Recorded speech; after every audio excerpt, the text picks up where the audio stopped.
టీ20లో ఆరంభం నుంచే దంచేయాలి. పరుగుల మోత మోగించాలి. పవర్ ప్లేలో మ్యాక్సిమం పరుగులు పిండేసుకోవాలి. తర్వాతి బ్యాటర్స్ మీద ఒత్తిడి తగ్గించేలా ఓపెనర్లు కుమ్మేయాలి.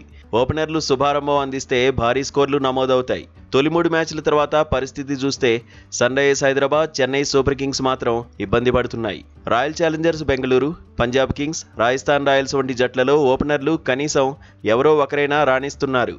టాప్ ఆర్డర్ సంగతి ఎలా ఉన్నా ఢిల్లీ క్యాపిటల్స్ మిడిల్ ఆర్డర్ మెరుపులు మెరిపిస్తూనే ఉంది. ఇతర జట్లలో ఓపెనింగ్ సమస్య ఎక్కువగానే కనిపిస్తోంది. ముఖ్యంగా సన్ రైజర్స్ హైదరాబాద్ జట్టు బ్యాటింగ్ ఆర్డర్ బలంగానే ఉంది. ఓపెనర్లు కూడా సాదాసీదా బ్యాటర్లేమీ కాదు. ట్రావిస్ హెడ్, అభిషేక్ శర్మ ఓపెనర్లుగా బరిలో దిగుతున్నారు. కానీ 2024లో మాదిరిగా ఈసారి ఇంపాక్ట్ చూపించలేకపోతున్నారు. ప్రత్యర్థి బౌలర్ల వ్యూహాలకు ఈజీగా చిక్కుతున్నారు. కోల్కతా నైట్ రైడర్స్తో మ్యాచ్లో మినహాయిస్తే మిగతా 2 మ్యాచ్ల్లోనూ సన్ రైజర్స్ హైదరాబాద్ ఓపెనింగ్ జోడీ నిరాశపరిచింది. వచ్చిరాగానే హిట్టింగ్కు వెళ్లకుండా పరిస్థితులకు రెస్పెక్ట్ ఇస్తే సమస్య ఉండదనే చర్చ ఉంది. క్రీజులో కుదురుకున్నాకే హిట్టింగ్కు దిగాలనే వాదన వినిపిస్తోంది.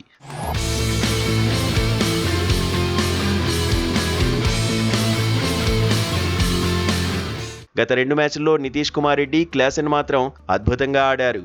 సులో అస్త్రాలకు చిక్కకుండా ట్రావిస్ హెడ్ కూడా గేమ్ ప్లాన్ను మార్చుకోవాలని ఎక్స్పర్ట్స్ సూచిస్తున్నారు. ఇప్పటివరకు ఆడిన 3 మ్యాచ్ల్లో కలిపి ట్రావిస్ హెడ్ 64 పరుగులు సాధించాడు.